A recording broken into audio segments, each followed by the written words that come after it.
As we move on, let me call on stage Poonam Bhojani, CEO of Innoventures Education. They kindly join us on the stage and present her topic.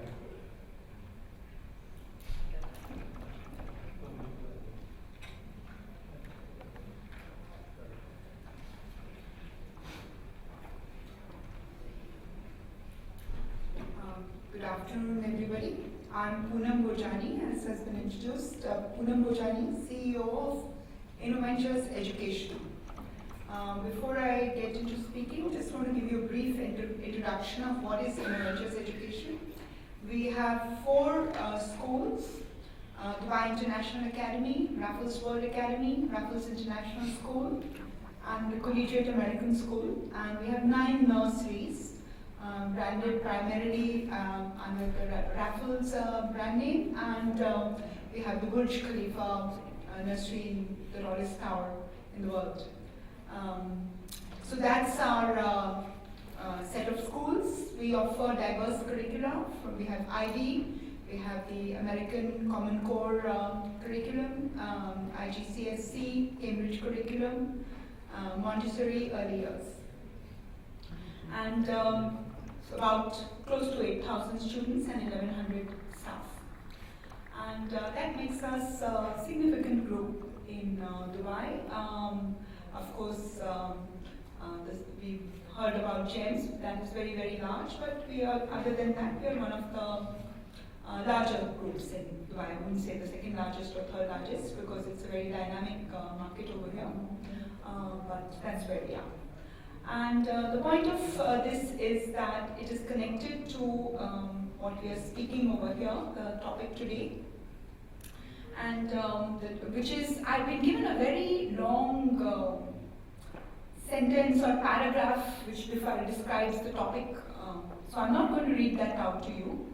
I'm just going to take what I have converted that to, which is, how do globally acclaimed schools provide for creative thinking and innovation? And as I speak just now, it's actually what I'm entering is, I would call this last few sessions are kind of a dead zone in any conference, where people have heard enthralling speakers from the morning and there's a point of saturation. So I'm going to try and keep it as light as possible, and I hope that you will participate also in some activities. A couple of interactive sessions. So before I get into this, I want to actually connect with what Ken has said just now before me. He's shown us images of leading globally acclaimed schools or leading or innovating schools across the world and how they are innovating. And finally coming to the point that that you can innovate this way, with technology, without technology, in a forest, in a classroom. It just depends on what your circumstances are, but you have to meet the needs of the students. And that is how I will connect into what the previous speaker has just said. So, while doing that, I would like to get into a few basic definitions so that we are all on the same page, really. So the first definition is about creative thinking. What do we define as creative thinking? Critical thinking and creative thinking. How do we define critical thinking? So critical thinking is about reasoning, synthesizing, evaluating, decision making, problem solving, higher order skill. I'm sure that we all, anybody who feels we need a further definition on critical thinking over here? No, I think we're all on the same page there. And education, as defined by Albert Einstein, is that it is not the learning of tech, but the learning of the training of the mind to think. So that is the goal of education. And now let us define what is innovation. Innovation is, very simply speaking, creativity implemented. What is creativity? In the words of Sir Ken Robinson, a leading educator, one that I really like to hear on TED Talks as well as read his books. I think in his latest book he has mentioned this, the creative schools, that creativity is essentially an original idea that has a value. And recently I had gone to attend this Knowledge Summit. It was in November last year, Knowledge Summit organized by Sheikh Mohammed. This has been branded as the Year of Innovation in Dubai, and there was a Knowledge Summit held, and I was one of the speakers there, and it was very fortunate that on a similar panel there was Steve Wozniak also present, and he defined creativity in a session over there. He defined innovation, and what he said about innovation is the best definition that I have heard, and it's the very simplest definition. He said, innovation is creativity implemented. So you may have many original ideas that have values, but creativity implemented is innovation. If you can implement those creative ideas, that is innovation. So I'm sure many of you feel that there is a lot of creativity, and I'm sure there is creativity in your respective schools. The ability to implement that creativity is truly innovation. So innovation is something not very grand, it's not something that we can't do, it's in our reach. We do it perhaps on a day-to-day basis. And if we know what it means, just that creativity implemented. That actually clarified a lot of things for me, that one word, because innovation otherwise can mean a very complex phenomenon that we all feel afraid to attempt, but actually just simple creativity implemented is innovation. And the role of education, I just come back to that, is basically intelligence.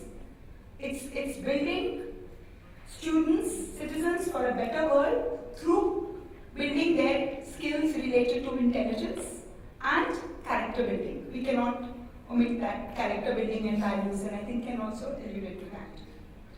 So now coming back to the point over here, I will try to focus a little bit on what we are doing as a group of schools offering multiple curricula, and how are we implementing innovation, or how are we trying to be creative. I won't even say implementing innovation, but how are we trying to be creative. In that, I will say just a few more things. That first and foremost, as we know, the future is totally unpredictable. Okay? Students who are entering KG1 today at the age of 3, they will possibly retire by the time they are 65.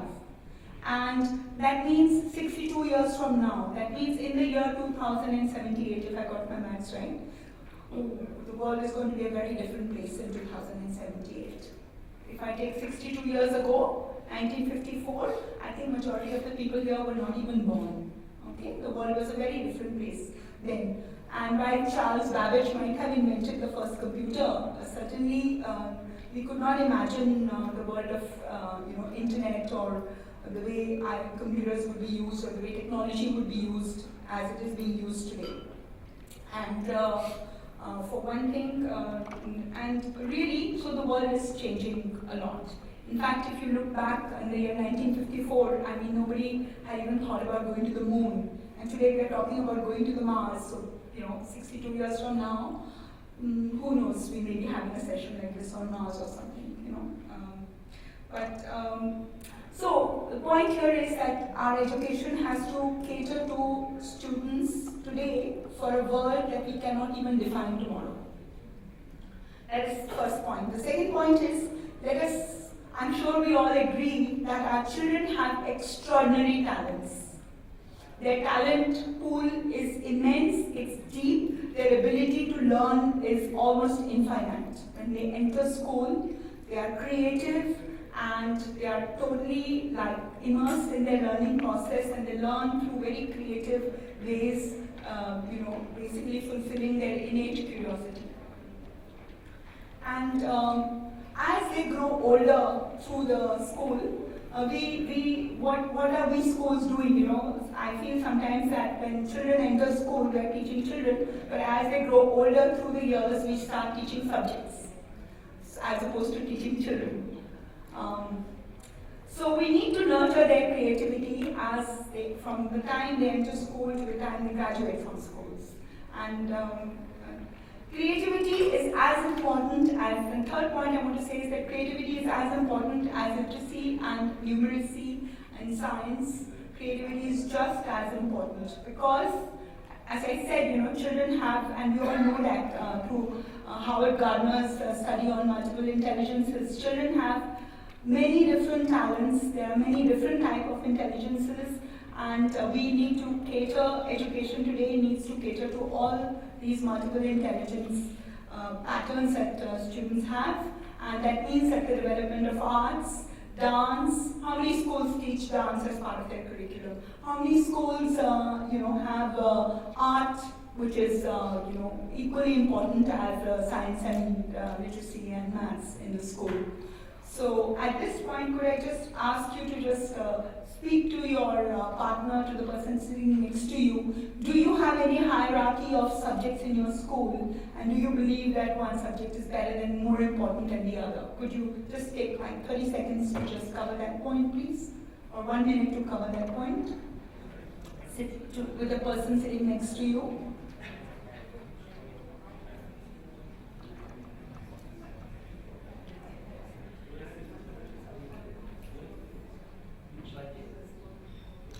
How much time?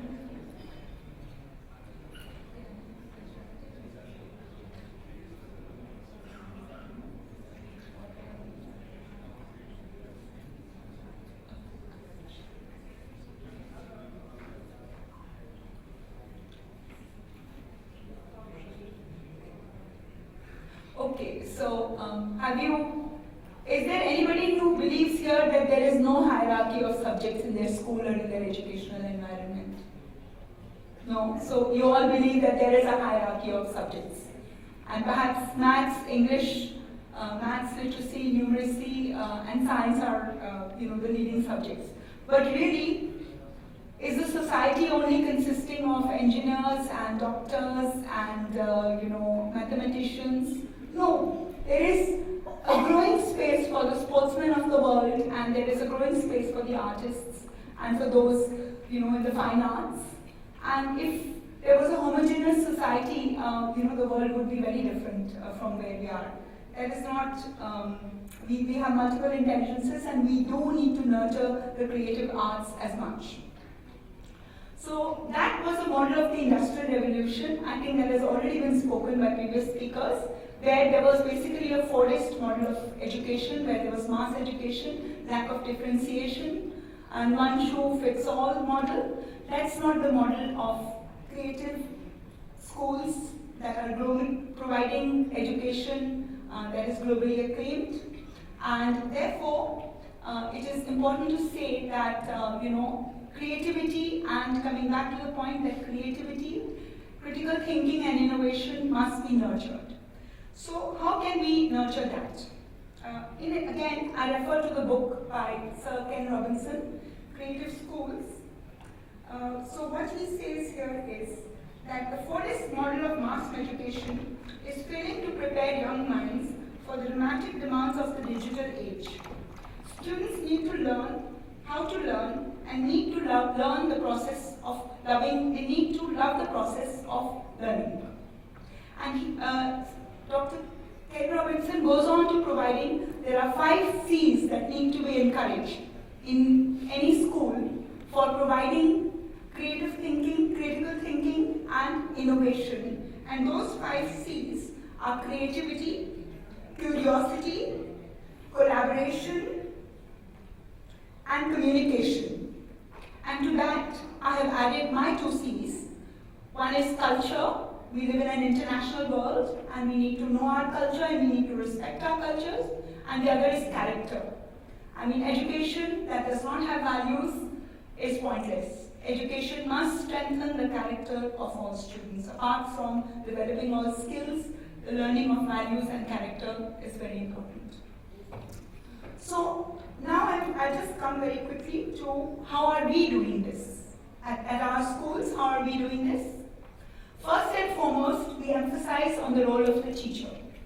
Okay? And we want to develop our teacher. And that changes the role of the teacher, as has been said already by preceding speakers, from the sage on the stage to the guide by the side. And how do we do this? Practically speaking, we have a program which is called the Leaders of Learning program in our school, where we we identify teachers, the top 20% of our teachers, or top certain band of teachers who are outstanding teachers or master of what they're doing. And those teachers bring up teachers who are good teachers. Whereas the senior management may work with the teachers who are kind of acceptable or not quite there, who are developing teachers. The outstanding teachers pick up the good teachers and develop them to become outstanding teachers. And this is a program which has worked very well, and it's a great model where teachers are mentors and good teachers are mentees, and the mentees then become mentors through a process which is well defined and well documented, and that is how it works. Okay? So that is one. The role of the teacher must change, and inspirational teachers have a transformational effect. And teachers must, of course, in this process, adapt to learn to meeting the needs of all students and to the diversity of intelligence in their classroom. And so that is one. The other is that while we truly believe that testing such as PISA and TIMSS and all the standardized testing that is required in our framework is absolutely essential to see that we are offering at least a very good quality of education. To be outstanding, we must go beyond what the testing is telling us. We need to allow students and teachers the freedom of making mistakes. That's the only way they're going to be creative. And if we just have this fear of making mistakes, then they're not going to be creative.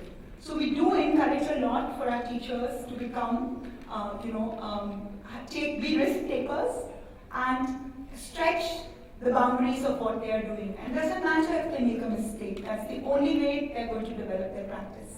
Number one. Number two, we have to move beyond testing. So by developing the arts and the athletics in the school, those are equally important. A regulatory framework does not pay too much attention on that, but to us, it's very, very important.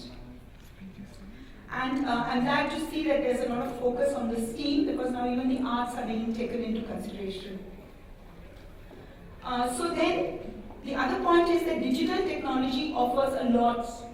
It allows students to be empowered to lead their own learning through project-based learning. We have many examples of project-based learning across our schools, through flipped classrooms, through personalized curricula. We have something called learning ladders, and that places no limit on what the children are learning in their classroom. They are able to actually, it doesn't matter, it's not their grade 7 learning stops at a particular point. They learn according to learning ladders which are there in different subjects, and they can just go on continuing on their learning ladders. So you may find that a very bright young scientist in grade 7 is actually learning what is also common to what a grade 8 or a grade 9 student may be learning through the help of the teacher. So the students have that, they know what was their previous step and they know what is their next step, and therefore there are no barriers to learning. That leads to personalization of the curriculum. And the other thing is blended learning. A lot has already been said on that.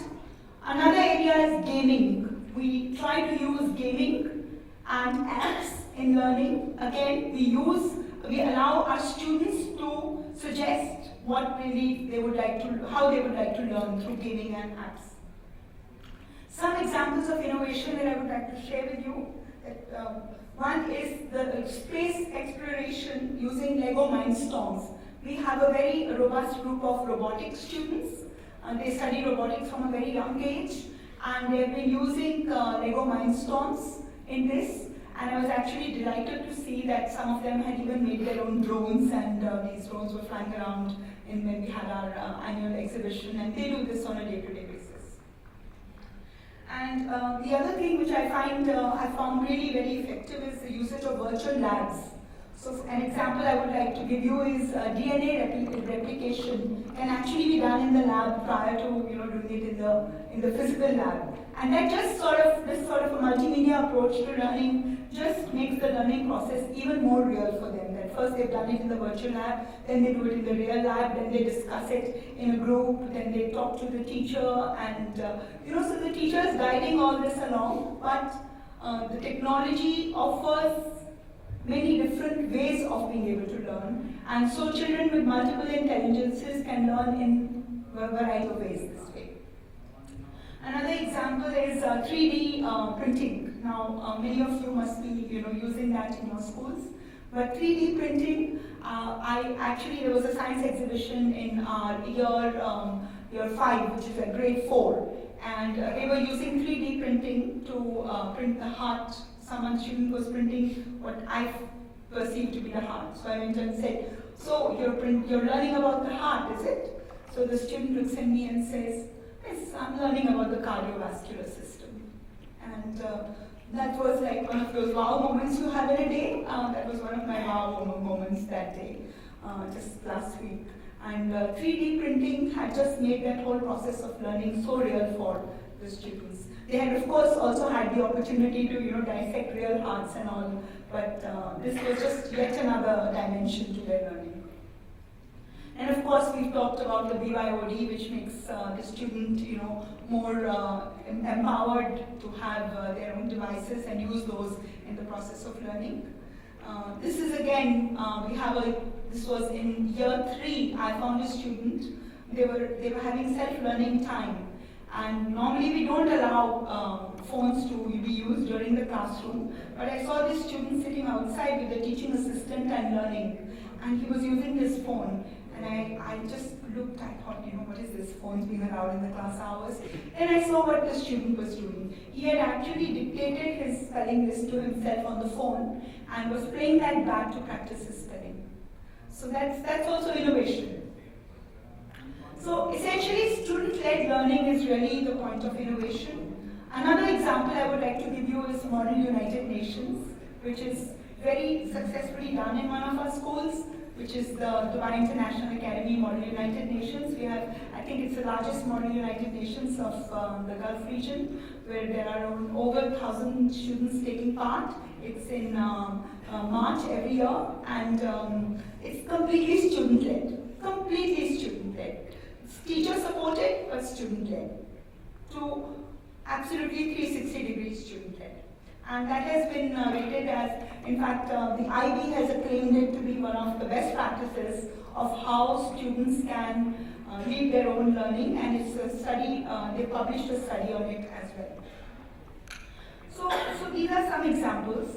Other areas are, other areas I'd like to just allude to very quickly is what is the role of regulation in this? What is the role of an entity like KHDA in this whole process? I think what they're doing is wonderful. They need to tighten really till we reach the level of good, but from good to outstanding, they need to allow schools the flexibility of how they can inspire critical thinking and innovation. And the last point is that spaces need to be redesigned in creative schools that are globally acclaimed towards critical thinking and innovation. I think we've just seen some very good examples of how spaces need to be redesigned for collaborative learning. With this, I'd like to conclude by just saying that the fundamental point of education is to educate for a better world. Fundamental goal of education is to educate for a better world by building intelligence and character. And while we may do all these things, the focus on character building must always remain. Thank you.